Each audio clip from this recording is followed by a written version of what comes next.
할렐루야. 사랑하는 대강의 가족 여러분, 오늘 하루도 하나님의 말씀과 동행하는 삶이 되길 소망합니다. 오늘 함께 나눌 하나님의 말씀은 로마서 12장 19절에서 21절 말씀입니다. 내 사랑하는 자들아, 너희가 친히 원수를 갚지 말고 하나님의 진노하심에 맡기라 기록되었으되 원수 갚는 것이 내게 있으니 내가 갚으리라고 주께서 말씀하시니라.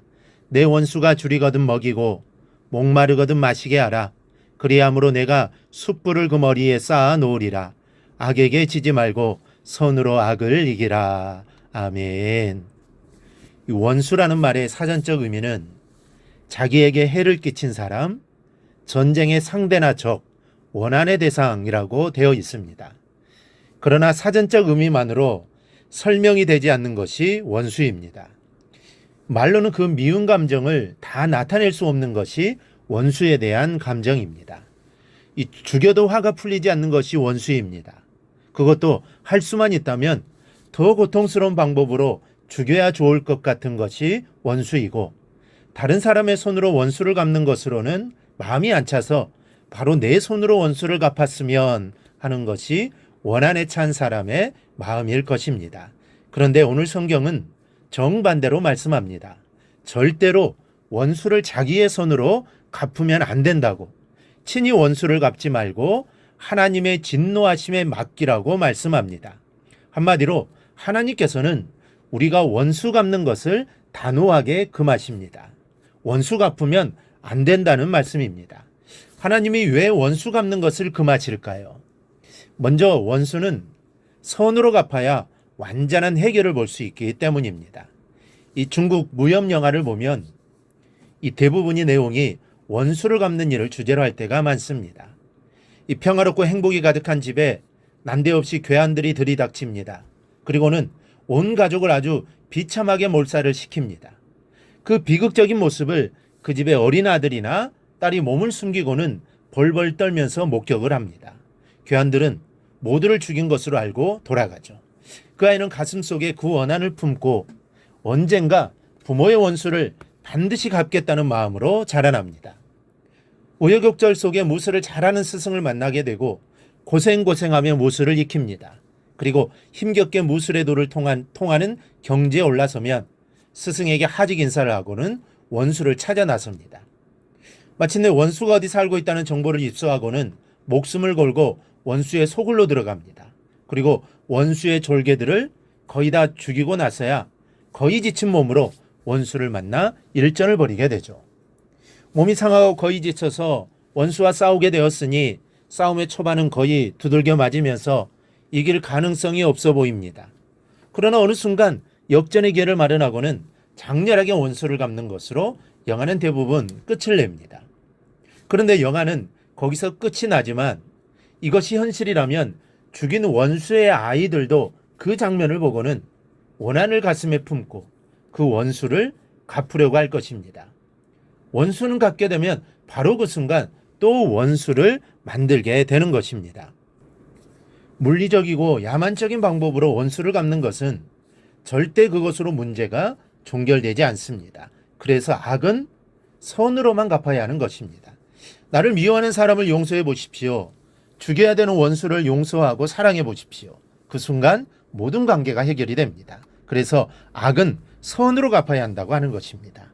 여러분, 우리가 이겨야 할 것은 원수가 아닙니다.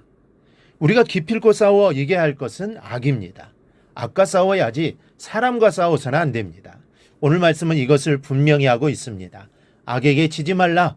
그러므로 이 말씀을 기억하고 악을 악으로 지지 말고 악을 이기는 삶을 살아가기를 바랍니다. 둘째로 원수를 갚는 고난이 우리에게 없기 때문입니다. 하나님께서는 도저히 용서가 될 수 없는 원수가 있으십니다. 그 원수는 바로 사탄 마귀입니다. 그런데 하나님께서 사랑의 대상으로 만드신 사람이 하나님의 사랑을 마다하고는 선악과를 따먹고 원수인 사단과 짝꿍이 되었습니다. 그리고 그때부터 사람도 하나님과 원수가 됩니다. 때문에 우리는 하나님 앞에서 죽어 마땅한 존재입니다. 그런데 하나님께서는 외아들까지 화목제물로 삼으셔서 원수된 우리를 회복시켜 주셨습니다. 로마서 5장 10절입니다. 곧 우리가 원수되었을 때 그의 아들의 죽으심으로 말미암아 하나님과 화목하게 되었은즉 화목하게 된 자로서는 더욱 그의 살아나심으로 말미암아 구원을 받을 것이니라. 하나님의 원수되었던 우리를 용서해 주셨습니다. 그것도 말로만 용서하신 것이 아니요 혹독한 죽음에 아들을 넘겨주시는 아픔을 감수하시면서 우리를 용서해 주셨습니다. 그래서 우리가 하나님과 화목하게 되었습니다. 그리고 그 예수님이 살아나심으로 우리에게 구원을 주셨습니다. 그렇기 때문에 우리 스스로 원수를 갚을 고난이 없어진 것입니다. 원수된 우리를 용서하신 하나님께로 원수 갚을 고난이 옮겨졌다는 말씀입니다. 마태복음 18장을 보면 용서할 줄 모르는 종의 비유가 나옵니다. 이 비유를 보면 1만 달란트 빚진 사람이 나옵니다. 어마어마하게 큰 금액을 빚진 것이죠. 그런데 다 탕감을 받았습니다. 갚지 않아도 돼요. 그런데 이 사람이 길을 가다가 100데나리온 빚진 사람을 만납니다. 1만 달란트에 비한다면 100데나리온은 정말 아무것도 아닙니다. 그런데 그 빚을 갚으라고 하자 이 사람은 요율을 좀 달라고 하죠. 그런데 그 사람을 용서하지 못하고 옥에 가둬버립니다. 이에 이를 알게 된 주인이 내가 내 빚을 전부 탕감하여 주었는데 내가 너를 불쌍히 여김같이 너도 내 동료를 불쌍히 여김이 마땅하지 아니하냐 하면서 빚을 다 갚도록 하고 옥에 가두어 버립니다. 1만 달란트의 빚을 탕감받은 우리입니다. 그런데 100데나리온을 받으려 한다면 그것은 말도 되지 않는 경우인 겁니다. 여러분에게 원수 갚을 일이 있습니까? 우리에게는 갚을 권한이 없습니다. 우리에게는 원수가 줄이면 먹이고 목마르면 마시울 권리밖에 없습니다. 우리에게는 악을 선으로 이길 권세밖에는 허락된 것이 없습니다. 악을 악으로 갚지 말고 악을 선으로 이기는 여러분이 되기를 바랍니다. 원수 갚는 것은 내가 하는 게 아닙니다. 하나님께 맡겨야 합니다. 그럼 하나님이 갚아주십니다.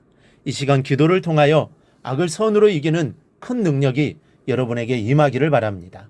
그리하여 하나님의 마음을 기쁘시게 드리는 삶이 되기를 주님의 이름으로 축원합니다. 오늘 묵상한 말씀을 굳게 잡고 삶으로 실천하며 살아내는 대강의 모든 성도들이 되기를 축복합니다.